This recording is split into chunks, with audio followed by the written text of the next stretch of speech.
Chapter 22. On leaving the scene in which he had been so unwelcome a guest, Clifford hastened to the little inn where he had left his horse. He mounted and returned to Bath. His thoughts were absent, and he unconsciously suffered the horse to direct its course whither it pleased. This was naturally towards the nearest halting-place which the animal remembered, and this halting-place was at the illustrious tavern, in the suburbs of the town, in which we have before commemorated Clifford's re-election to the dignitary of chief. It was a house of long-established reputation, and here news of any of the absent confederates was always to be obtained. This circumstance, added to the excellence of its drink, its ease, and the electric chain of early habits, rendered it a favorite haunt, even despite their present gay and modish pursuits, with Tomlinson and Pepper. And here, when Clifford sought the pair at unseasonable hours, was he for the most part sure to find them. As his meditations were interrupted by the sudden stopping of his horse beneath the well-known sign, Clifford, muttering an angry malediction on the animal, spurred it on in the direction of his own home. He had already reached the end of the street, when his resolution seemed to change, and muttering to himself, "I might as well arrange this very night for our departure," he turned his horse's head backward, and was once more at the tavern door. He threw the bridle over an iron railing, and, knocking with a peculiar sound at the door, was soon admitted. "Are Augustus and Ned here?" asked he of the old woman as he entered. "They are both gone on the sharps tonight," replied the old lady, lifting her unsnuffed candle to the face of the speaker with an intelligent look. "Oliver is sleepy, and the lads will take advantage of his nap." "Do you mean," answered Clifford, replying in the same key, which we take liberty to paraphrase, "that they are out on an actual expedition?" "To be sure," rejoined the dame. "They who lag late on the road may want money for supper." "Ah! Which road?" "You're a pretty fellow for captain," rejoined the dame, with a good-natured sarcasm in her tone. "Why, Captain Gloak, poor fellow, knew every turn of his men to a hair, and never needed to ask what they were about. Ah, he was a fellow! None of your girl-faced mudgers, who make love to ladies, forsooth. A pretty woman need not look far for a kiss when he was in the room, I warrant, however coarse her duds might be. And lauk, but the captain was a sensible man, and liked a cow as well as a calf." So, on the road, are they?" cried Clifford, musingly, and without heeding the insinuated attack on his decorum. "But answer me, what is the plan? Be quick!" "Why," replied the dame, "there's some swell cove of a lord gives a blow-out to-day, and the lads, dear souls, think to play the queer on some straggler." Without uttering a word, Clifford darted from the house, and was remounted before the old lady had time to recover her surprise. "If you want to see them," cried she, as he put spurs to his horse, "they ordered me to have supper ready at—" The horse's hoofs drowned out the last words of the dame, and carefully rebolting the door, and muttering an invidious comparison between Captain Clifford and Captain Gloak, the good landlady returned to those culinary operations destined to rejoice the hearts of Tomlinson and Pepper. Return we ourselves to Lucy. It so happened that the squire's carriage was the last to arrive, for the coachman, long uninitiated among the shades of Warlock into the dissipation of fashionable life, entered on his debut at Bath with all the vigorous heat of matured passions for the first time released into the festivities of the alehouse, and, having a milder master than most of his comrades, the fear of displeasure was less strong in his original bosom than the love of companionship. So that during the time this gentleman was amusing himself, Lucy had ample leisure for enjoying all the 1,001 reports of the scene between Maleverer and Clifford which regaled her ears. Nevertheless, whatever might have been her feelings at these pleasing recitals, a certain vague joy predominated over all. A man feels but slight comparative happiness in being loved if he knows that it is in vain. But to a woman, that simple knowledge is sufficient to destroy the memory of 1,000 distresses, and it is not till she has told her heart again and again that she is loved, that she will even begin to ask if it be in vain. It was a partially starlit, yet dim and obscure night, for the moon had for the last hour or two been surrounded by mist and cloud, when at length the carriage arrived, and Maleverer, for the second time that evening playing the escort, conducted Lucy to the vehicle. Anxious to learn if she had seen or been addressed by Clifford, the subtle Earl, as he led her to the gate, dwelt particularly on the intrusion of that person, and by the trembling of the hand which rested on his arm, he drew no delicious omen for his own hopes. However, thought he, the man goes tomorrow, and then the field will be clear. The girl's a child yet, and I forgive her folly. And with an air of chivalric veneration, Maleverer bowed the object of his pardon into her carriage. As soon as Lucy felt herself alone with her father, the emotions so long pent within her forced themselves into vent, and leaning back against the carriage, she wept, though in silence, tears, burning tears of sorrow, comfort, agitation, anxiety. The good old squire was slow in perceiving his daughter's emotion. It would have escaped him altogether, if, actuated by a kindly warming of the heart towards her, originating in his new suspicion of her love for Clifford, he had not put his arm round her neck. And this unexpected caress so entirely unstrung her nerves, that Lucy at once threw herself upon her father's breast, and her weeping, hitherto so quiet, became distinct and audible. "Be comforted, my dear child," said the squire, almost affected to tears himself, and his emotion, arousing him from his usual mental confusion, rendered his words less involved and equivocal than they were wont to be. "And now I do hope that you won't vex yourself. The young man is indeed, and I do assure you, I always thought so, a very charming gentleman. There's no denying it.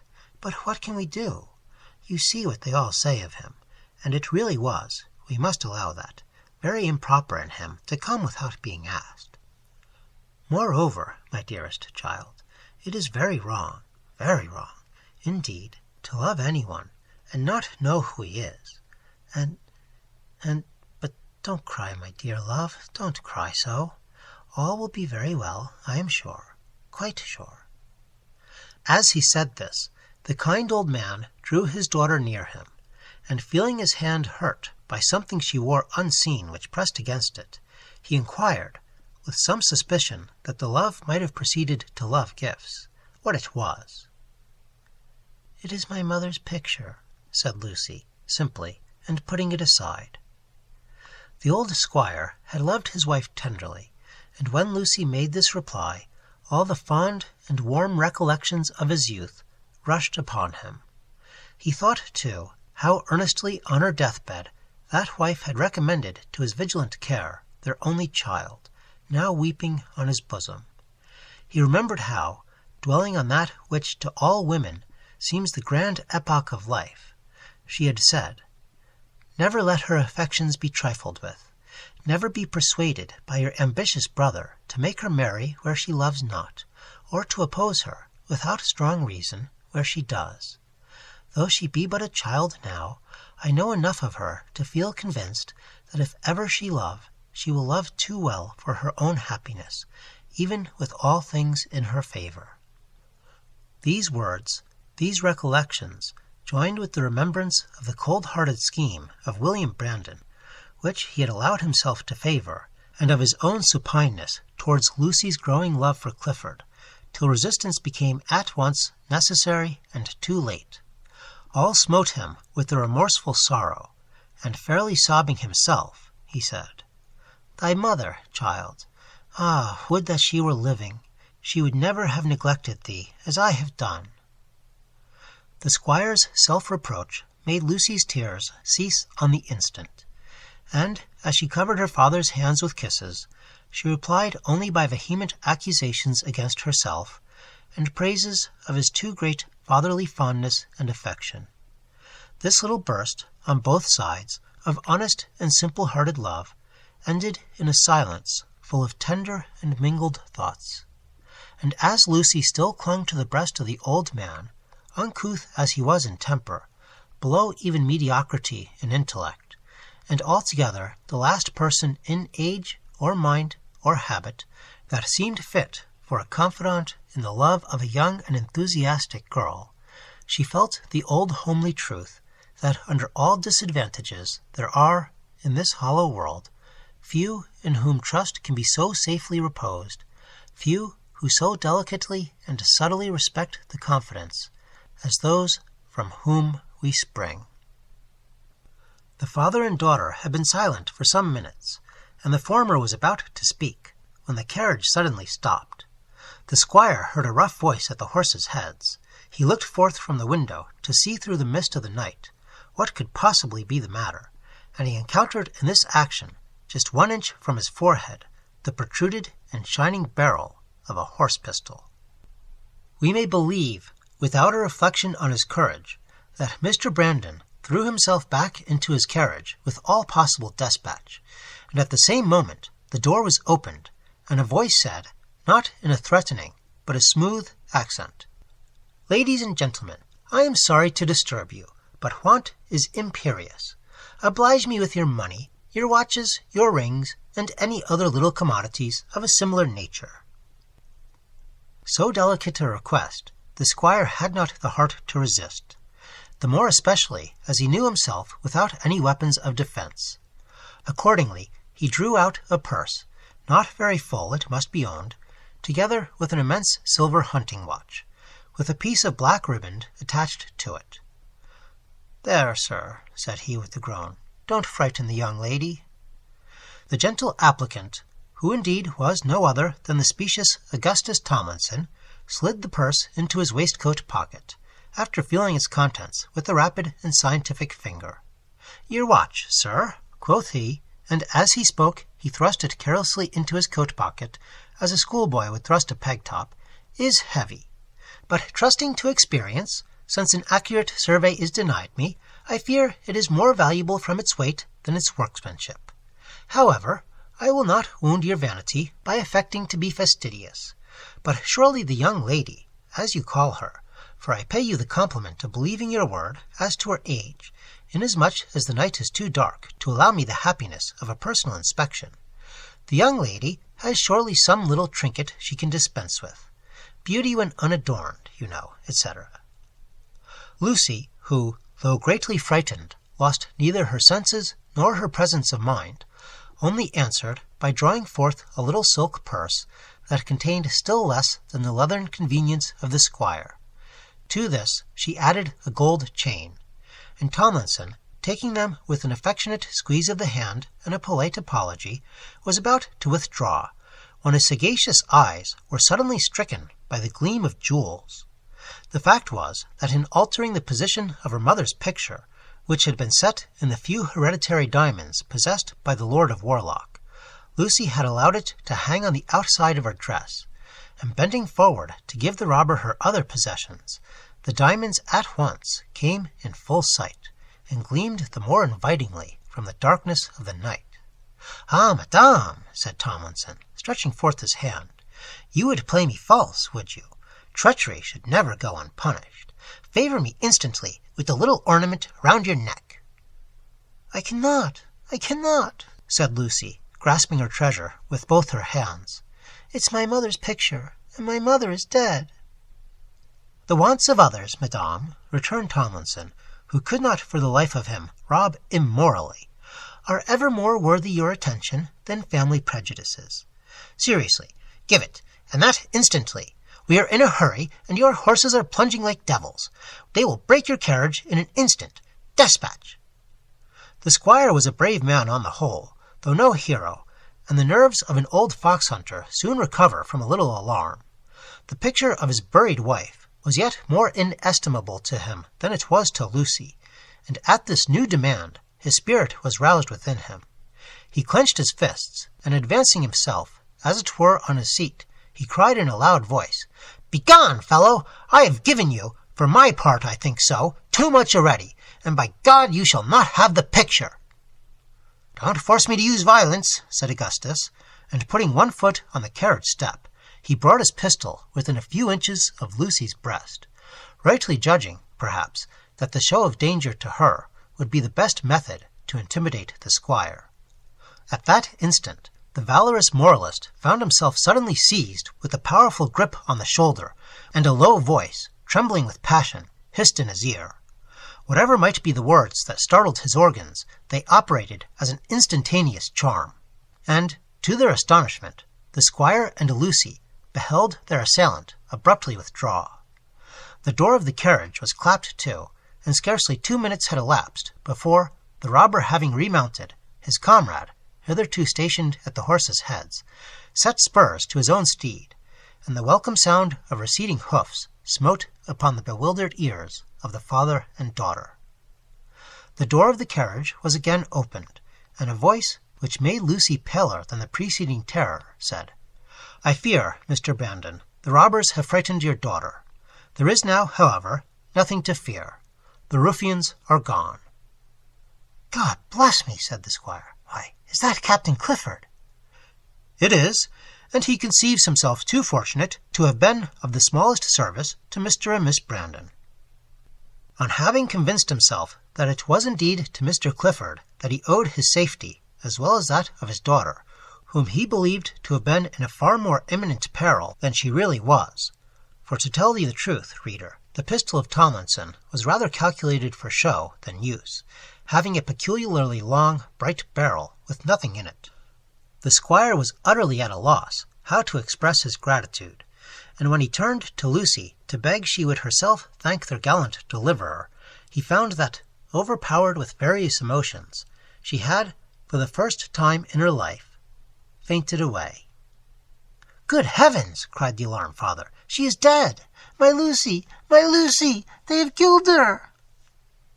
To open the door nearest to Lucy, to bear her from the carriage in his arms, was, to Clifford, the work of an instant.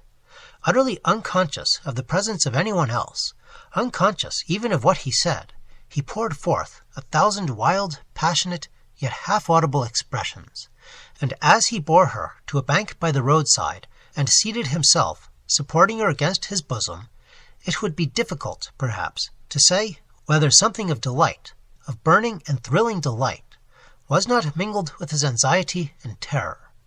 He chafed her small hands in his own. His breath, all trembling and warm, glowed upon her cheek, and once, and but once, his lips drew nearer, and breathing aside the dishevelled richness of her tresses, clung in a long silent kiss to her own. Meanwhile, by the help of the footman, who had somewhat recovered his astonished senses, the squire descended from his carriage and approached with faltering steps the place where his daughter reclined.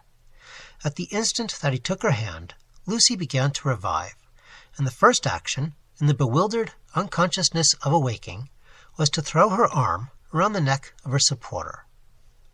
Could all the hours and realities of hope, joy, pleasure in Clifford's previous life have been melted down and concentrated into a single emotion, that emotion would have been but tame compared to the rapture of Lucy's momentary and innocent caress. And at a later, yet no distant period, when in the felon's cell the grim visage of death scowled upon him, it may be questioned whether his thoughts dwelt not far more often on the remembrance of that delightful moment than on the bitterness and the ignominy of an approaching doom. "She breathes! She moves! She wakes!" cried the father, and Lucy, attempting to rise, and recognizing the squire's voice, said faintly, "Thank God, my dear father, you are not hurt. And are they really gone? And where are we?" The squire, relieving Clifford of his charge, folded his child in his arms, while in his own elucidatory manner he informed her of where she was and with whom. The lovers stood face to each other, but what delicious blushes did the night, which concealed all but the outline of their forms, hide from the eyes of Clifford. The honest and kind heart of Mr. Brandon was glad of a release to the indulgent sentiments he had always cherished towards the suspected and maligned Clifford, and turning now from Lucy, it fairly poured itself forth upon her deliverer. He grasped him warmly by the hand, and insisted upon his accompanying them to Bath in the carriage, and allowing the footman to ride his horse. This offer was still pending when the footman, who had been to see after the health and comfort of his fellow servant, came to inform the party in a dolorous accent of something which, in the confusion and darkness of the night, they had not yet learned, namely, that the horses and coachman were gone. "Gone!" said the squire. "Gone! Why, the villains can't. For my part, I never believe, though I have heard such wonders of those sleight of hand, have bagged them." Here a low groan was audible, and the footman, sympathetically guided to a spot whence it emanated, found the huge body of the coachman safely deposited, with its face downward, in the middle of the kennel. After this worthy had been lifted to his legs, and had shaken himself into intelligence, it was found that when the robber had detained the horses, the coachman, who required very little to conquer his more bellicose faculties, had, he himself said, by a violent blow from the ruffian, though, perhaps, the cause lay nearer home, quitted the coach-box for the kennel. The horses grew frightened, and after plunging and rearing till he cared no longer to occupy himself with their arrest, the highwayman had very quietly cut the traces, and by the time present it was not impossible that the horses were almost at the door of their stables at Bath. The footman who had apprised the squire of this misfortune was, unlike most news-tellers, the first to offer consolation. "There be an excellent public," quoth he, "about half a mile on, where your honour could get horses, or, mayhap, if Miss Lucy, poor heart, be faint, you may like to stop for the night." Though a walk of half a mile in a dark night, and under other circumstances, would not have seemed a grateful proposition, yet, at present, when the squire's imagination had only pictured to him the alternatives of passing the night in the carriage, or of crawling on foot to Bath, it seemed but a very insignificant hardship.